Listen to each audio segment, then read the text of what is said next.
నమస్తే. ప్రస్తుతం నాతో పాటు ఉన్నారు బిగ్ బాస్ ఫేమ్ శేఖర్ భాష. వారితో మాట్లాడదాం. శేఖర్ భాష గారు నమస్తే. నమస్తే Wali, how you? Fine, thank you. బాగున్నారా మీరు? Excellent, fantastic. మీకు మరొక స్టఫ్ దొరికినట్టు కనిపిస్తుంది నాకు.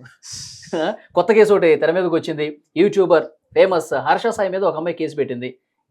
ఏమనిపిస్తుంది మీకు? ఇలాంటివి రాకూడదనే కోరుకుంటాను నేను. బట్ అగైన్ అండ్ అగైన్ వస్తున్నప్పుడల్లా స్టఫ్ కాదు, నాకు బాధేస్తూ ఉంటుంది, నిజంగా బాధేస్తుంటుంది.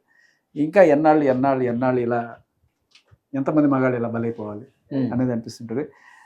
ఖచ్చితంగా అంటే ఎప్పుడూ తెలియదు, బట్ త్వరలోనే దీనికి మనం చెక్ పెట్టాల్సిన సిచ్యువేషన్.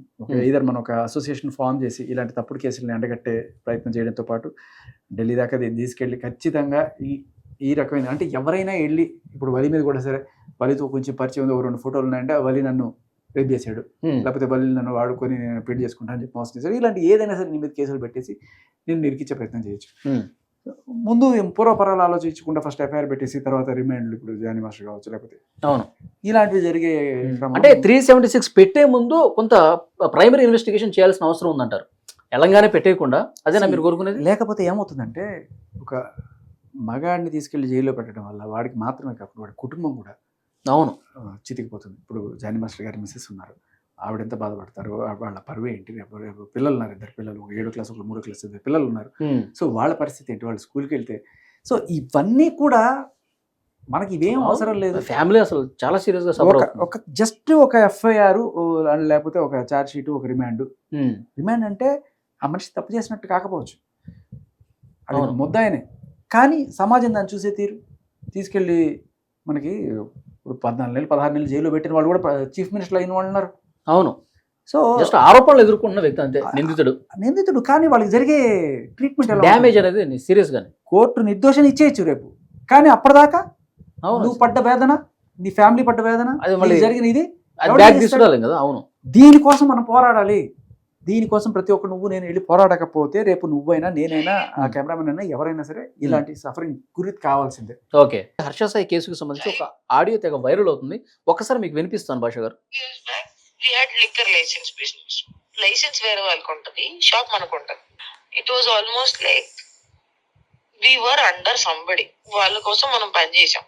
ఓకే, వాళ్ళకి షేర్ బిజినెస్ లో ఉండి okay, we stood under business from behind. I used to like somewhere else, some from other point of view, we used to get the stocks and everything. Okay, go down on that. So I used to deal it because the license was with that person and the owner suddenly expired. Exactly.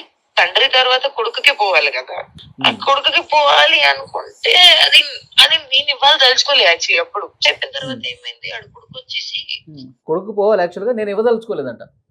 Harsha Sai మీద case పెట్టిన అమ్మాయి voice ఇది. he was literally tracing me. ఆలోచించేదాన్ని 3 లక్షల place లో మనకు 10 లక్షలు వస్తుంది అనుకుంటే నేను ఎందుకు నీకు ఇస్తాను, నాకు ఉండే స్టాక్ కి డబ్బు కకృతి పడి I so much of money is coming, liquor వెనకాల ఉండే డబ్బులు అసలు పిచ్చిగా ఉంటుందని చెప్పేసి so I want this business అని చెప్పేసుకొని అసలు I did not give him. నేను బాడీ కూడా చెప్పాను, క్లియర్ గా మనకు అర్థమవుతుంది, డబ్బు పిచ్చి, డబ్బు కోసం ఎందాకైనా పోతాను అన్న మెసేజ్ ఇచ్చింది. అక్కడ 3 లక్షలు వస్తున్న చోట 10 లక్షలు వస్తుంటే నేను ఎందుకు వదులుకుంటాను అంటే, అంతకు ముందు ఆయన ఎవరో పెద్ద ఆయన అయితే చనిపోయాడో ఆయన ఉన్నప్పుడు ఈవిడికి 3 లక్షలు ఇచ్చేవాడు ఆ బిజినెస్ నడిపినందుకు. ఆయన చనిపోయిన తర్వాత 10 లక్షలు ఈవిడే తీసుకుంటుంది. ఇప్పుడు 3 లక్షలు వచ్చే చోట నాకు 10 లక్షలు వస్తుంటే న్యాయపరంగా వాడు కొడుకు రావాలి, నేను ఎందుకు ఇస్తా? వాడికి ఇవ్వకుండా రకాలుగా ఇది చేసుకుని మొత్తానికి కక్కుర్తి అని ఆవిడ క్లియర్ కట్ గా ఒప్పుకుంది. అవును. సో ఇప్పుడు ఈ కేసును కూడా మనం అనుమానించాల్సిన పరిస్థితి ఇది విన్న తర్వాత. డబ్బు కోసం నేను ఏమైనా చేస్తానప్పుడు, డబ్బు కోసం ఇప్పుడు 50 లక్షల 2 కోట్ల నుంచి ఇప్పుడు 50 లక్షల దాకా వచ్చింది. సో ఎక్కడ కన్సిస్టెన్సీ లేదు. అవును. సో అంటే పోలీసులు ఇవన్నీ చూడరా, వినరా? సరే, ఎఫ్ఐఆర్ పెట్టేదాకా వాళ్ళకి ఇన్ఫర్మేషన్ రాలేదనుకో, ఇంకా ఎఫ్ఐఆర్ అయిందో లేదో కూడా మనకు తెలియట్లేదు. పాత కేసులు అయితే కొంచెం పబ్లిక్ డొమైన్ లో కనిపించేవి ఎఫ్ఐఆర్, ఈ కేసులో ఎందుకు రాలేదు? వస్తుంది ఇవాళ రేపట్లో మనకి వస్తుంది. వచ్చినా కూడా చూపించద్దని ఏదన్నా ఉన్నా కూడా మనకి ఇన్ఫర్మేషన్ అయితే మనకి క్లియర్ కట్ గా తెలుస్తుంది. సెక్షన్స్ అయితే కొన్ని బయటకు వస్తున్నాయి. మీరు అన్నట్టు ఇంతకు 376 కావచ్చు, 354, 328 ఇవన్నీ కనిపిస్తూ ఉన్నాయి. ఇంకొకటి ఈ అమ్మాయి కేసు పెట్టిన తర్వాత అంటే మీకు ఈ అమ్మాయిలో జెన్యూనిటీ లేదు అని చెప్పి మీకు ఎప్పుడు అనిపించింది? ఈ ఆడియోలు విన్న తర్వాత నాకు చాలా క్లియర్ కట్ గా ఓకే, మోసం ఖచ్చితంగా డబ్బుల కోసం పెట్టిన కేసు లాగానే మనకి ఈ ఆడియోలు వింటే అర్థమవుతుంది. ఇది నిజంగా నిజమని నమ్మితే ఖచ్చితంగా మనం ఆ కంక్లూజన్కే ఎవరన్నా వెళ్తారు. బట్ మీరు ఇంతకుముందు ఒక హీరో కోసం పోరాడి మీరు హీరో అయ్యారు, తర్వాత బిగ్ గెలిచారు. ఇప్పుడు ఈ కేసుని సీరియస్ గా టేకప్ చేసే ఆలోచన మీకుందా? నేను టేకప్ చేయడం ఏమైనా లాయర్ అవ్వాలి. బట్ అంటే నేను అనేది ఏంటంటే ఆధారాలు సంపాదించే పనిలో బిజీ ఉంటారు కదా. అదే అంటున్నాను. ఇప్పుడు నేనే పెట్టక్కర్లా, ఇప్పుడు వాళ్ళైనా తీసుకురావచ్చు, ఎవరైనా తీసుకురావచ్చు. ఆధారాలు వచ్చినప్పుడు మనం వాటిని సరైన క్వశ్చన్స్ చేయాలి అండ్ జనం ముందుకు తీసుకెళ్ళడం. అండ్ అలాగే పోలీసులు ఇది వింటున్నారా లేదు, చట్టం కళ్ళు మూసుకుంటుంది అలాగే చెవులు కూడా మూసుకుంటుందా, మాకు ఇవేం తెలియదు, మేము ఏదైతే అనుకున్నామో దాంట్లోనే పోతాం, లేదు ఈమె ఏదో తప్పు చేస్తుంది, మనకి ఈవిడ అన్యాయం అని చెప్పి తెలుస్తోంది అన్నా కూడా వాళ్ళు ప్రొసీడ్ అవుతారా అని చూడాలి. సో అది ఆడియో అయితే ఖచ్చితంగా చాలా తేడాగానే అనిపిస్తుంది. ఎవరైనా మిమ్మల్ని అప్రోచ్ అవుతున్నారా? లేదు ఇప్పుడు దాకా అమ్మాయి బాధితులు ఎవరైనా కానీ లేకపోతే హర్ష సాయి తరఫున ఉన్నవాళ్ళు ఏమన్నా ఎవిడెన్స్ మీకు ఒకటి ఇచ్చే ప్రయత్నం చేస్తే ఎవరన్నా టచ్లోకి వచ్చారా? లేదండి. అంటే మొన్న కూడా మనం అవన్నీ కూడా డిస్కస్ చేయాల్సింది, మన సోర్సెస్ని ఇప్పుడు డిస్కస్ చేయకూడదు. సో చూద్దాం, త్వరలోనే నేను వస్తే నేను మీకు తీసుకొస్తాను. ఓకే, చూద్దాం నెక్స్ట్ ఏం జరగబోతుందో. ఈ కేసు అయితే కొంచెం హర్ష సాయి కొంత వేదనలో ఉన్నట్టుగా కనిపిస్తుంది మాకు వచ్చిన ఇన్ఫర్మేషన్ ప్రకారం. ఫాల్స్ ఎలిగేషన్స్ పెట్టారు. సో మా లాయర్ డెఫినెట్గా వర్క్ చేస్తున్నాడు, సత్యం అనేది బయటకు వస్తుందని నేను ఇన్స్టాలో కూడా ఆయన పోస్ట్ పెట్టాడు. తర్వాత చూద్దాం ఏం జరగబోతుందో. శేఖర్ భాష కూడా ఇందులో ఇన్వాల్వ్ అయ్యి కొంత వాస్తవాలు వెలికి తీస్తే బాగుంటుందని చెప్పి మాకు మన టీవీ కింద కామెంట్స్లో కూడా మీ అభిమానులు కోరుకుంటున్నారు. ఖచ్చితంగా నేను జానీ మాస్టర్ గారికి ఇలా జరిగింది నేను వచ్చినప్పుడు తెలుసుకున్నప్పుడే నాకు కొంత వెంటనే ఏంటి అని తెలుసుకునే ప్రయత్నం చేద్దాం అనుకున్నా కూడా నా పరిస్థితి ఎట్లా ఉంటే అప్పుడే కొడుకు పుట్టాడు, నేను ఆ పనుల మీద తిరగడము, తర్వాత ఇంకా non stop Bigg Boss interviews ఇవన్నీ ఉన్న తర్వాత ఇప్పుడే నేను ఆయన గురించి కూడా తెలుసుకునే ప్రయత్నం చేస్తాను. అండ్ దీనికి సంబంధించి కూడా నేను ఖచ్చితంగా కూపి లాగుతాను.